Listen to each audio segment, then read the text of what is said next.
بسم اللہ الرحمن الرحیم۔ السلام علیکم ناظرین، میں ہوں آپ کا قمر بندل اور آپ دیکھ رہے ہیں سچ سریام۔ آج ہمارے مہمان ہیں، معروف شخصیت ہیں، کسی تعارف کے محتاج نہیں ہیں، جناب صاحبزادہ پیر حکیم محمد افضال خموش صاحب، آستانہ عالیہ چشتیہ نظامیہ فتح پور۔ آج ہمارا موضوع ہے گفتگو کا، موجودہ دور میں والدین کی بڑھتی ہوئی نافرمانیاں۔ تو اس کے اوپر آج گفتگو کرتے ہیں، بات چیت کا آغاز کرتے ہیں قبلہ کے انصاف سے کہ کیا وجہ ہے جو آج کیا وجہ ہے، حالانکہ ہمارے دین اسلام نے والدین کا جو رتبہ اور مقام دیا ہے وہ کسی اور مذہب میں اتنا نہیں ہے، لیکن اس کے باوجود موجودہ دور میں جو والدین کی نافرمانیوں میں اور والدین کے ساتھ تشدد کے واقعات میں اضافہ ہو رہا ہے۔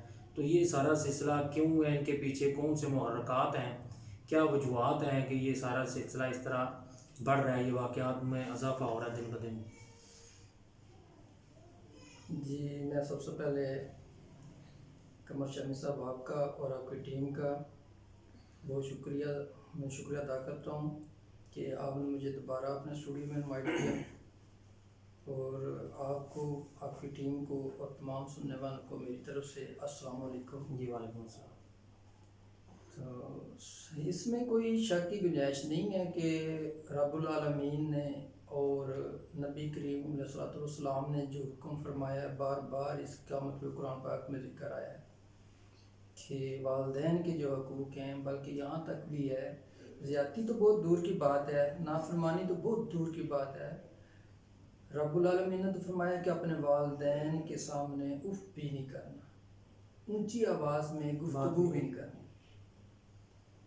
تو آج سے پیچھے چلے جائیں آپ کچھ دہائیاں، جب تعلیم بہت کم تھی، جب یہ جدید قسم کی ٹیکنالوجی، جدید تعلیم اور یہ جدید یونیورسٹیاں نہیں تھی، اس وقت جو والدین تھے ان کے رویے سلوک اولاد کی طرف دیکھ لیں کیسے تھے، اور اولاد کے بھی دیکھ لیں کیسے تھے۔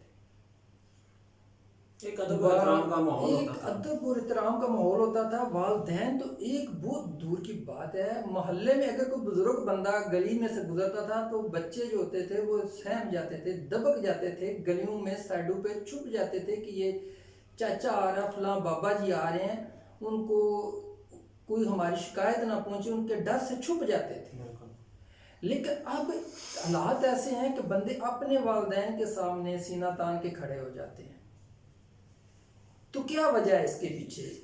اس کی وجہ جیسے تعلیم بڑھ رہی ہے ویسے بڑھ رہی ہے، اب تعلیم زیادہ ہے، تعلیم زیادہ ہے، یونیورسٹیاں جدید ہیں، پنکھے لگے ہوئے ہیں ہر طرف، دودھ کے گلاس مل رہے ہیں یونیورسٹیوں میں، ہر سہولت ہے۔ مقصد جو ہے اس کے پیچھے، محرکات جو ہیں اس کے پیچھے، ہماری اس وقت جو یونیورسٹیاں ہیں، ہمارے جو کالجز ہیں، میں ان کو نشانہ نہیں بنا رہا، جو حقیقت ہے وہ بتا رہا ہوں۔ ہمارے سکولوں میں جو سلیبس پڑھائے جا رہے ہیں وہ ایک فنی علوم کی صیغے سے پڑھائے جا رہے ہیں، یہ ایک فن کو پیش کر رہے ہیں، جو تربیت ہے وہ نہیں بچوں کی ہو رہی۔ پہلے والدین بچوں کو باقاعدہ ٹائم دیتے تھے اور ان کو اسلامی کہانیاں سناتے تھے، ادب و احترام والی کہانیاں سناتے تھے، اور والدین خود کہتے تھے کہ یہ تمہارا چاچا ہے، یہ تمہارا ماموں ہے، اس کا ادب کرنا ہے۔ لیکن اب دور ایسا ہے کہ والدین خود کہتے ہیں کہ جو وہ پنجابی کہتے لے جی ساڈا نہیں لگتا تو تیرا کتوں لگتا ہے، وہ لا دے ذہن چ اپنا کانسیپٹ تو انہوں کا نہیں ہے، لیکن وہ والدین چاچے مامے کا کانسیپٹ بھی ختم کر دیتے ہیں۔ تو اس کی وجہ جو ہے وہ بیسکلی والدین ہے، وہ اپنی اولاد کو ٹائم نہیں دے رہے، تربیت نہیں ان کی کر رہے۔ یہ جو ہے نا دار و مدار جو اس وقت نافرمانیوں کا جو صلہ وہ بھگت رہے ہیں، یہ ان کی والدین کی اپنی ہی غلطیاں ہیں جو ان کے سامنے آ رہی ہیں۔ اس میں بھی شامل ہوں، آپ بھی شامل ہیں، اور بھی کسی کو ٹارگٹ کرنا، ہٹ کرنا میرا مقصد نہیں ہے۔ بیسکلی جو اس وقت چل رہا ہے وہی ہے۔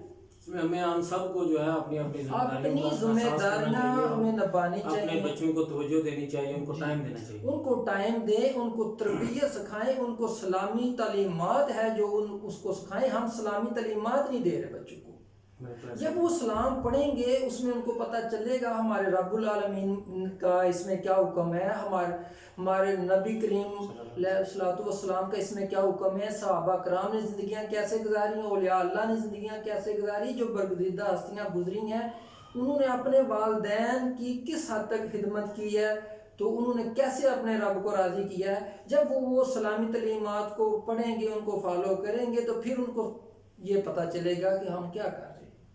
ہم جدید تعلیم سیکھ رہے ہیں لیکن تربیت نہیں سیکھ رہے۔ بالکل ایسے دیکھیں یہ جو اس وقت جو کرنٹ سچویشن چل رہی ہے، جو موجودہ دور میں دیکھ رہے ہیں آپ، یہ سوشل میڈیا آ گیا، ہر بندے کے ہاتھ میں اسمارٹ فون آ گیا ہے، ماں جو ہے وہ اپنے موبائل میں کھوئی ہوئی ہے، باپ اپنے موبائل میں، بچوں کو لے کے موبائل دیے ہیں، وہ اپنے موبائل میں کھوئے ہوئے ہیں، مطلب گھر میں ایک کمرے میں آپ بیٹھے ہوئے ہیں لیکن آپ ایک دوسرے سے کوسوں دور ہیں۔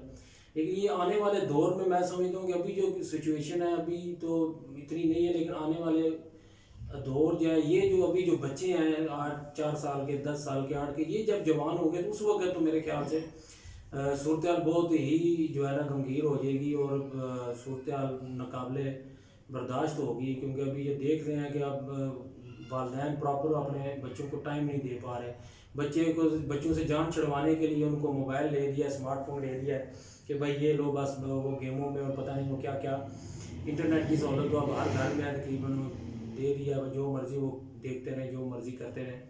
تو ہمیں ان چیزوں پہ بھی غور کرنا چاہیے، ان چیزوں پہ بھی توجہ کرنی چاہیے، بالخصوص بچوں کو جو ہے وہ مخصوص ٹائم پہ موبائل دینا چاہیے۔ ویسے بھی ان کی جو ہے وہ اپنا نقصان دہ بچوں کے لیے موبائل کا استعمال جو ہے۔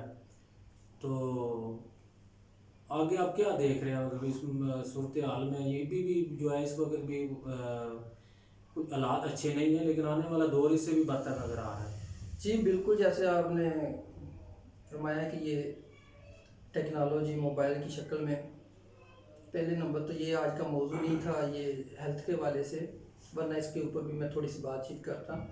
ہماری آنکھوں میں نا قدرت نے ایک ایسا سسٹم دماغ میں بنایا ہوا ہے کہ جب ہم رات کو ریسٹ کرتے ہیں تو ہمارے دماغ میں سے ایک ایسا کیمیکل نکلتا ہے، تیار ہوتا ہے، جس کی وجہ سے جو کینسر والے جو امراض ہیں وہ ختم ہو جاتے ہیں، اور جو ہماری آنکھیں جو وہ اس وقت متحرک ہوتا ہے، جیسے ایک سوئچ ہوتا ہے نا جو تالی مارتے ہیں، بجاتے ہیں، تالی بجائیں تو وہ سسٹم آن ہو جاتا ہے، آف ہو جاتا ہے۔ تو جب ہماری آنکھیں بند ہوتی ہیں نا، اندھیرا ٹوٹل چھا جاتا ہے، تو وہ سسٹم اس وقت آن ہوتا ہے۔ اب روشنیوں کا اتنا عالم ہوتا ہے کہ وہ سسٹم آن ہی نہیں ہوتا، وہ کیمیکل، وہ ایک سسٹم جو قدرتی طور پہ تیار ہوتا ہے وہ نہیں ہو رہا ہے، جس کی وجہ سے بچے جو دن بدن کمزور ہوتے ہیں، بینائی کمزور ہو جاتی ہے، یہ وجہ ہے۔ تو اس کے اوپر پھر کسی وقت انشاءاللہ زندگی رہی تو اس موضوع پہ بات کریں گے۔ تو مجھے تو ڈر لگ رہا ہے، یہ وقت بہت قریب ہے۔ دیکھیے انگلش بولنا کوئی بری بات نہیں، تعلیم میں اس کو سیکھیں، یہ انگلش لینگویج ہے، کوئی دین نہیں ہے، لینگویج ہے، کوئی بھی سیکھ سکتا ہے، اس میں آنے جانے کی کوئی مداخلت نہیں، کوئی ممانعت نہیں ہے۔ سیکھیں، اسپینش سیکھیں، اٹالین سیکھیں، لیکن ہمیں اپنی جو اصل اقدار ہیں جو اصل میں یہ زبانیں سیکھنے میں پرابلم نہیں ہے، مقصد اس میں ہے دین سے دوری ہونا۔ اگر ہم ساری عادت و اطوار جو فرنگیوں والے اپنا لیں گے، انگریزی کے ساتھ ساتھ انگلش بولنے کے ساتھ ساتھ ان کے جو طریقہ کار ہیں، ان کی زندگی کا جو طریقہ ہے اس کو اپنے اوپر لاگو کر لیں گے، تو پھر ہم دنیا میں بھی ذلیل و خوار ہوں گے۔ اس کا تو اللہ تعالیٰ نے فرما دیا قرآن پاک میں کہ جو دن سارا جس طرح خوار ہوں گے، تو اس میں تو یہاں تک ہے، آپ کو بھی پتہ ہے جتنی یورپ کنٹریز ہیں ان میں اولڈ ہوم بنے ہوئے ہیں، نرسنگ ہوم بنے ہوئے ہیں، جب والدین بوڑھے ہو جاتے ہیں تو ادھر چھوڑ آتے ہیں۔ بلکہ مجھے ایک دوست بتا رہا تھا کہ ایک اولڈ ہوم سے اس کو کال آئی کہ آپ کے والد صاحب فوت ہو گئے ہیں، تو اس نے کال پک کی تو وہ کہتا ہے کہ میرے پاس ٹائم نہیں ہے۔ جو مینجمنٹ ڈپارٹمنٹ کا بندہ تھا نا، مینیجر تھا ادھر کا، اس نے کال کی تھی، تو وہ کہتا ہے میرے پاس ٹائم نہیں، آپ ایسا کریں کہ میرے والد صاحب کو دفنا دیں، کفن دفن کر دیں، جو بھی جس طریقے سے ان کا مطلب کہ سسٹم ہے وہ کر دیں، تو اس کے پیسے میں آپ کو الگ سے چارج کر دوں گا، وہ میں آپ کو الگ سے پے کر دوں گا جو بھی ہوئے۔ تو میں کہہ رہا ہوں ایسا نہ ہو کہ ہم انگریزی سیکھتے سیکھتے دین سے اتنے دور ہو جائیں کہ کل کو ہمیں بھی اپنے والدین کو اولڈ ہوم میں سٹیز میں آپ کو پتہ ہے اسلام آباد، کراچی، لاہور وغیرہ میں پاکستان میں بھی بن چکے ہوئے ہیں، اور وہاں پہ لوگ اپنے والدین کو جو ہے وہ چھوڑ کے آ رہے ہیں. جی ہاں، یہ تو سلسلہ پاکستان میں سٹارٹ ہو چکا ہو چکا ہے. تو یہ سسٹم ان کے لیے ہے جو لبرل طبقہ ہے، جو دین کو نشانہ بناتے ہیں، وہ تو اب بھی ان کے لیے ہے. لیکن جو دین کو سمجھتے ہیں نا، وہ اپنے والدین کی ان خدمت کو بھی پتہ کرتے ہے ہیں. کہ دین، جس نے دین پڑھنا ہے، جس نے صحیح بخاری پڑھنی ہے، جس نے صحیح بخاری پڑھنی ہے، جس نے سیاستہ پڑھنی ہے، جس نے علماء کے پاس بیٹھنا ہے، جس نے صالح لوگوں کی صحبت میں رہنا ہے، جس نے قرآن شریف پڑھنا ہے، تو یہ تو اس کو پتہ ہونا ہے نا ہمارے اسلام میں کیا مقام ہے والدین کا، والد کا کیا مقام ہے، والدہ کا کیا مقام ہے، یہ تو اس نے سوچنا ہے. یہ تو ہے الحمدللہ. ابھی بھی مطلب اتنا جو ہے وہ والدین کو کچھ لوگ جو ہیں وہ خدمت میں کر رہے ہیں، لیکن وہ لیول اب نہیں رہا جو آج سے 10-20 سال قبل تھا. جی ٹھیک ہے، وہاں پہ والدین کی تابع داری، ان کی خدمت گزاری کے لیے ہر وقت اولاد جو تھی وہ کمر بستہ رہتی تھی، بھائی آتا تھا، بہن آ جاتی تھی، اپنے والدین کے لیے وہ ٹائم دیتے تھے. ابھی ان کی تعداد دن بدن جو ہے نا وہ کم ہوتی جا رہی ہے. والدین جب بیمار ہو جاتے ہیں، بوڑھے ہو جاتے ہیں، تو آج موجودہ دور میں جو ہے وہ خواتین بھی جو ہے وہ اس قدر پہلے والی ان کا مزاج یا پہلے والی تربیت نہیں ہے. وہ بھی چاہتی ہیں کہ بس یہ بوڑھا یا بوڑھی عورت سے جان چھوٹے کسی طریقے سے. وہ ان کو پڑے رہتے ہیں گھروں کے کمروں میں، کوئی ٹائم نہیں پراپر ملتا. تو بہرحال یہ ایک سنگین مسئلہ ہے. ہاں، تو وہ میں پہلے بھی کہہ رہا ہوں کہ اس کے جو محرکات ہیں نا، اس کے پیچھے جو سبب ہے وہ ہم کسی کو نہیں کہہ سکتے. یہ ہمارا اپنا قصور ہے، اس میں بھی شامل ہوں، آپ بھی شامل ہیں. کسی کو ٹارگٹ بنانا نہیں مقصد ہے. یہ والدین کی ذمہ داری ہے. کوئی بھی بندے کو اشرف المخلوقات صرف اسی لیے کہا گیا کہ یہ وقت کی پلاننگ کرنے والا ہے. یہ نبی کریم صلی اللہ علیہ وسلم کی امت میں سے ہے. ٹھیک ہے، یہ پلاننگ کر سکتا ہے، اس کے پاس دماغ ہے، شعور ہے، اسی لیے اس کو اشرف المخلوقات کہا گیا ہے. اگر یہ اپنے آنے والے وقت کی پلاننگ نہیں کر سکتا، میرے خیال سے جانور میں اور اس میں کوئی فرق نہیں ہے. کیونکہ جانور جو ہے پلاننگ نہیں کرتے، وہ مستقبل کو نہیں دیکھتے. ہر انسان کو پتہ ہے میں نے بوڑھا ہو جانا ہے، میری ساری طاقتیں ختم ہو جانی ہیں، مجھ پہ کمزوری آ جانی ہے، مجھ سے اٹھ کے بیٹھا بھی نہیں جانا. تو اس کو چاہیے کہ اپنے اولاد کی اچھے طریقے سے پرورش کرے، تربیت کرے، اور نیک اور سہولیات جو ہے نا، تعلیمات اس کو دے، اس کو پاکیزہ اور حلال روزی کو کھلائے. کیونکہ جتنی غذائیں ہم کھاتے ہیں نا، ان کے بھی ڈی این اے ایکٹیو ہوتے ہیں. یہ غذائیں اندر جا کے اپنی اپنی ذمہ داریاں نبھاتی ہیں.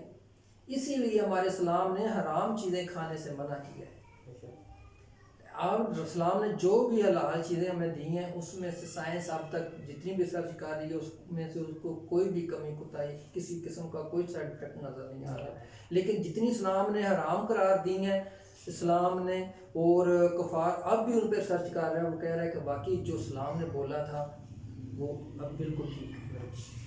حرام چیزیں کھانے سے بھی خود بچیں، اپنی اولاد کو بچائیں، اور اسلامی تعلیمات پہ ان کو عمل کرنے کی جو ہے تلقین کریں. تو یہ ان کے آنے والے وقت کا، مستقبل کا سہارا بنے گی، ان کے بڑھاپے کا سہارا بنے گی.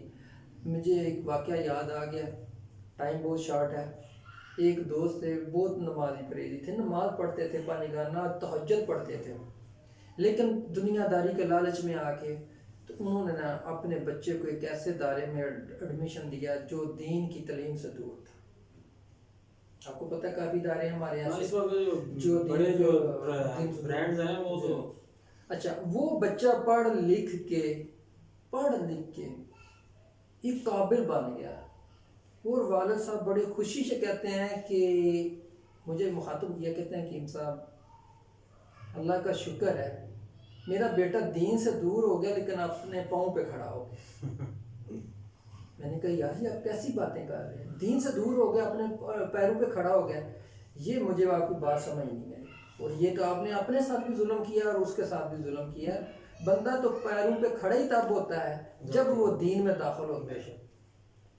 میں نے پھر اس کو اگزامپل دی کہ بھائی یہ تو ایسے ہی ہے کہ جیسے کوئی بندہ مر جائے، وہ بندہ ڈاکٹر کو بلا لے، ڈاکٹر کو بولے کہ بھائی دیکھو یہ حرکت نہیں کر رہا ہے، اس کو کیا مسئلہ بن گیا. وہ اس کی نبض کو، پلس کو چیک کرے، اس کو کہے کہ یہ بازو بھی ٹھیک ہیں، اس کے پاؤں بھی ٹھیک ہیں، ٹانگیں بھی ٹھیک ہیں، اس کا سر بھی ٹھیک ہے، چہرہ بھی ٹھیک ہے، کان بھی ٹھیک ہے، آنکھیں بھی ٹھیک ہے، پر تھوڑی سی جان چلی گئی، سانس نہیں چل رہا، اس کی تھوڑی سی روح نکل گئی ہے. جیسے آپ نے بولا کہ بس تھوڑا سا دین سے دور ہو گیا، یہ تو ایسے ہی ہے. تو بات یہ ہے کہ ہم حرام حلال کی جو ہے نا تربیت ہے وہ بھی نہیں ان کو بچوں کا کر رہے ہیں. اور ان کو ٹائم نہیں دے رہے. دوستی بڑی اچھی چیز ہے, دوستی ضرور کریں, لیکن سب سے پہلے اپنی اولاد کے ساتھ دوستی کریں, ان کو ٹائم دیں. آپ ان کو ٹائم اتنا دیں کہ ان کو ضرورت محسوس ہو آپ کی. ایک وقت آئے وہ اس کو پتہ ہو, احساس ہو کہ یار یہ ہم جب بچے تھے یا ہم اس عمر میں تھے تو ہمارے والدین ہمیں پراپر ٹائم دیتے تھے. پھر ان کو وہ شدت سے وہ ایک اندر بندے کی کسک ہوتی ہے, ایک بندے کے اندر بھی ایک بندہ ہوتا ہے, ان کو تڑپ ہوگی کہ یار اب یہ اس عالم میں اب میں نے ان کا خیال رکھنا ہے. لیکن جب وہ اسلامی تعلیمات پہ عمل کریں گے, کچھ نیک اور صالح بندے کی صحبت میں بیٹھیں گے, قرآن پاک کی تلاوت کریں گے, قرآن کو ترجمے اور تفسیر کے ساتھ پڑھیں گے, ان کو پتہ چلے گا کہ والدین کا اس میں کیا مقام ہے. اگر دنیا جہان کی ساری عبادتیں ایک طرف رکھ دی جائیں, وہ والدین کی عبادت ایک طرف رکھ دی جائے, تو والدین کی جو خدمت ہے, وہ جو اس کو راضی کرنے کی, یہ ساری باتوں سے افضل بات ہے. میں نے ایک حدیث کا مطالعہ کیا, نبی کریم علیہ الصلوۃ والسلام جب ساری امت کے لیے دعا کریں گے نا, ساری امت بخشی جائے گی. تو ادھر لکھا ہوا تھا کہ ایک جب وہ دوزخ کے دروازوں میں سے راہداری سے گزر رہے ہوں گے نا, ایک طرف سے دوزخ میں سے ان کو آوازیں آئیں گی, تو ادھر دیکھیں گے کہ وہ کچھ لوگ الٹے لٹکے ہوئے تھے, نیچے آگ جل رہی تھی اور وہ الٹے لٹکے ہوئے تھے. تو نبی کریم صلی اللہ علیہ وسلم ان سے پوچھیں گے کہ بھائی میں نے تو سب کے لیے دعا کی تھی, آپ پیچھے بچ گئے. پھر وہ بتائیں گے کہ ہم فلاں فلاں بندے ہیں. پھر رب العالمین کے آگے دوبارہ سجدہ ریز ہوں گے نبی کریم صلی اللہ علیہ وسلم, اور اللہ تعالیٰ سے مخاطب ہوں گے کہ آپ کا مجھ سے وعدہ تھا کہ میں ساری امت بخش دوں گا, تو یہ بندے ابھی بھی دوزخ میں لٹک رہے ہیں, ان کو کیوں نہیں معاف کیا گیا؟ تو رب العالمین فرمائیں گے کہ نبی تیری دعا سے سب کو بخشوں گا, لیکن ان کے ذمہ ایک گناہ باقی, ان کے والدین ناراض ہیں, وہ اس کے والدین ناراض جو ہے نا وہ راضی ہو جائے, میں تیری دعا سے سب کو بخش دوں گا. پھر نبی کریم صلی اللہ علیہ وسلم رب العالمین سے عرض کریں گے کہ مجھے ان کی پہچان عطا کی جائے, جو ان کے والدین ہیں جو ان سے ناراض ہیں. پھر وہ جنت میں جائیں گے, ان کو لے کے آئیں گے, ان کو راضی کریں گے. یہ ایک بہت ہی لمبا ٹاپک ہے مختصر, یہ ایک سارا طبقہ بخشنے کے باوجود ایک طبقہ پھر بھی بچ جائے گا, ٹھیک ہے. پھر نبی کریم صلی اللہ علیہ وسلم ان کو لے کے آئیں گے, ان کو ان کے ساتھ راضی کروائیں گے, ان کی صلح کروائیں گے, بخشے وہ نبی کریم صلی اللہ علیہ وسلم کی دعا سے ہی جائیں گے. لیکن وہ جب تک والدین جو ہے نا, وہ والدین جو ہے ان کو معاف نہیں کر دیں گے. تو یہ ہمیں پہلے پلاننگ کرنی ہے. بھائی ہم نے سب کو پتہ ہے ہم نے بوڑھا ہونا ہے, ہم نے کمزور ہو جانا ہے, ہمیں ایسا وقت آنا ہے ہمیں نظر نہیں آنا, ہمارے کانوں کی سماعت جاتی رہنی ہے, ہماری نظر کی طاقت جاتی رہنی ہے, ہمیں نظر نہیں کچھ آنا, ہم نے سننا نہیں کچھ, ہم سے چلا نہیں جانا. تو پلاننگ تو یہ ہونی ہے کہ ہم کو اپنے بچوں کے لیے اس وقت کے لیے تیار کرنا چاہیے کہ ہم بوڑھے ہو کے بھی بوڑھے نہ ہوں. ہماری بے شک قوت بصارت چلی جائے لیکن ان بچوں کی وجہ سے ہم دیکھیں, ہماری قوت سماعت چلی جائے لیکن ان بچوں کی وجہ سے ہم سن لیں. ان کی تربیت ایسی کی جائے, ان کو دینی ماحول دیا جائے, ان کو قرآن حدیث جو بار بار میں کہہ رہا ہوں یہ سارا اس میں آتا ہے. یہ جب ادھر جائیں گے بچوں کو جو ہے وہ دین اسلام کی طرف جو ہے وہ تعلیمات کی طرف لانا چاہیے, ان کو دین اسلام کی جو تعلیمات ہے ان پہ عمل درآمد کروانے کے لیے ہمیں اپنی سی کوششیں کرنی چاہیے. جی بالکل. تو یہ جب وہ ادھر آئیں گے تو پھر ان کو والدین کے مقام کا پتہ چلے گا. والدین کی ذمہ داریاں دو ہیں, ایک تو ان کی تربیت, دوسرا ان کے لیے رزق حلال. یہ والدین پرووائڈ کریں. انشاءاللہ ایسا کوئی وقت نہیں ہے کہ اولاد جو ہے اپنے والدین کی خدمت نہ کرے, یہ خدمت کرے گی والدین کی, لیکن والدین بھی اپنی ذمہ داریاں نبھائیں نا.